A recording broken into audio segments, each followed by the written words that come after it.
When you picture the end of the world, your mind probably jumps straight to the movies, right? A lone hero, an empty city, maybe a cool leather jacket. But what we're digging into today, based on our source material, suggests something way less dramatic and honestly a lot more terrifying. It's not about some crazy zombie apocalypse. It's about the very systems that keep our lives running just stopping. Okay, let's dive into this because this is really the core idea here. You have to think of modern cities as these incredibly complex machines, right? They give us power, water, food, all of it. But what happens when that machine breaks down? Well, the source argues that the very things built to keep us safe, they turn against us. They basically become weapons aimed right at us. And look, this source makes it really clear it doesn't matter why it happens.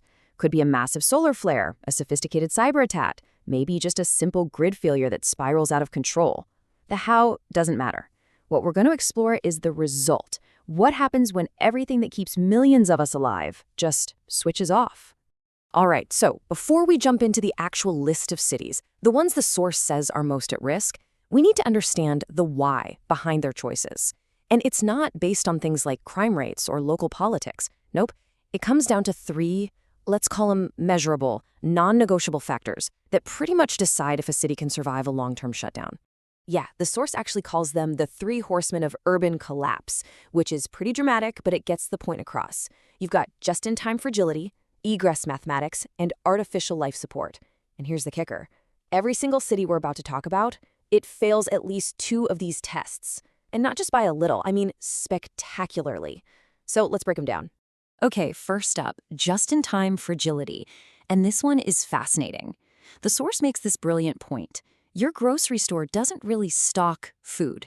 It displays it. Think about that. It's basically a showroom, part of this super efficient system that completely depends on a constant stream of trucks, day in and day out. But that efficiency, it's also its greatest weakness. And this number, this just says it all. 3 days. That is the average amount of food on the shelves. So the second those trucks stop rolling, the food supply doesn't just shrink, it evaporates. I mean, think about it. Day 1 is total panic buying, right? By day 3, those shelves are picked clean. Game over. All right, the second horseman is what the source calls egress mathematics. And this is just pure brutal math. You know, we all have the fantasy of jumping in the car and getting out of Dodge if things go south. But the source is like, hold on, let's actually look at the numbers. It's a funnel effect, a massive one. You've got millions of people all trying to squeeze through just a few escape routes at the exact same time. And wow, this is what that math looks like in reality. For a big city, you could be looking at over 300,000 people, all trying to cram into a single highway lane. That's not a traffic jam, folks. That is a parking lot, a miles-long parking lot. And suddenly your car just became a metal box you're trapped in. And the third and final horseman is artificial life support. The basic idea here is that some cities, well, they're built in places where humans just shouldn't be living without technology. You know, these incredible technological marvels plop down in the middle of a desert or a swamp or some frozen wasteland. The only reason they exist is because we are constantly fighting back against nature with electricity. So when that power goes out, nature immediately starts taking back its territory. Okay, so now we've got the framework, right? The three horsemen. Now let's see how the source actually applies this to real places. We're diving into the countdown of the cities that the source says are just uniquely screwed when the grid goes down. And kicking off the list at number 7, we have Miami, Florida. The source has a pretty stark name for it, the Peninsula Penitentiary. And it's a perfect example of how a city's biggest strength, that beautiful coastline, can become its greatest weakness. It is literally trapped by its own geography. I mean, just think about it for a second. Pull up a map of Miami. To the east, you've got the Atlantic. To the west, the Everglades, a massive swamp.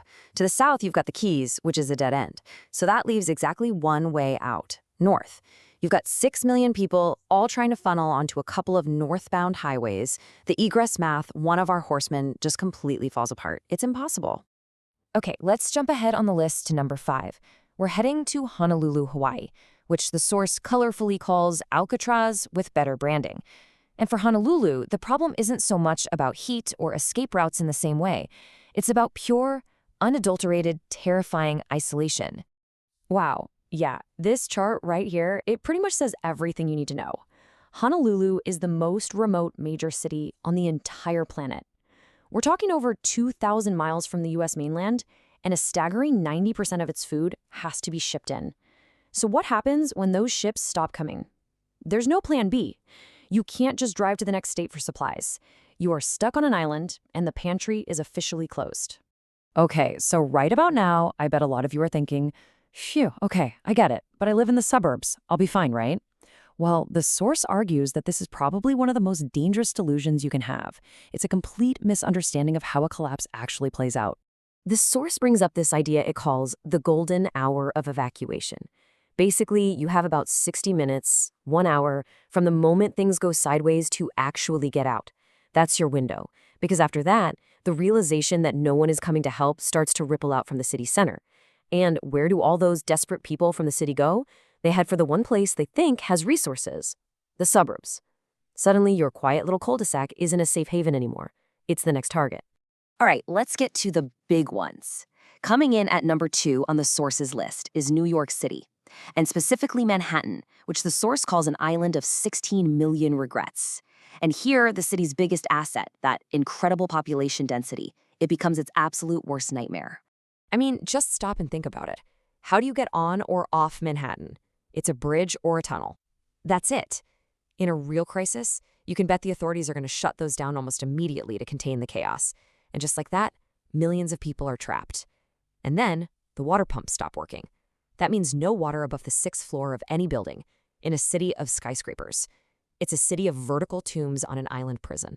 And here we are, the top of the list, number 1. The city that, according to the source, fails every single one of those 3 tests so completely, it's almost impressive.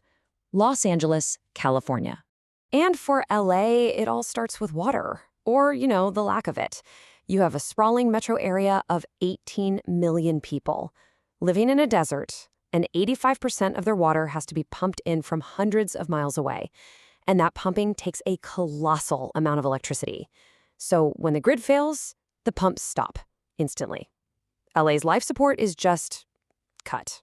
But wait, it gets so much worse. LA is a natural tinderbox. The whole area just wants to burn. Now, without power, there's no water pressure, which means the fire hydrants are useless.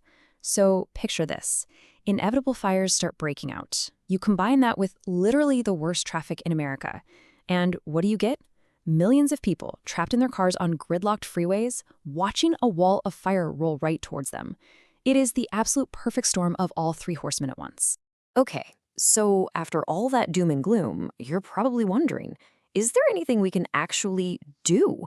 Well, the source does propose a strategy, but it's a single and frankly, deeply uncomfortable one. It has nothing to do with stocking up on beans and hunkering down. It's about getting out. Fast. And this is the plan, right here. It's all about preemptive evacuation. The core idea is that the only way to win this game is to leave before it's obvious to everyone else that you need to. You have to have a destination already picked out. You need to know your route and not the main highway everyone else is going to take. And most important, you need to have a trigger point, a line in the sand. And the second that trigger is hit, you go. No questions, no hesitation. You absolutely have to be okay with the risk of it being a false alarm. Because, as the source points out, if you wait for 100% confirmation that it's the real deal, you're already too late. So, in the end, the source really leaves us with this final lingering question. The whole point is that the complex systems we take for granted every single day are way more fragile than we like to admit. And for people living in these specific types of cities, the margin for error is basically zero. It's a really sobering thought, and it kind of forces you to look around and really consider the hidden weaknesses of the place you call home.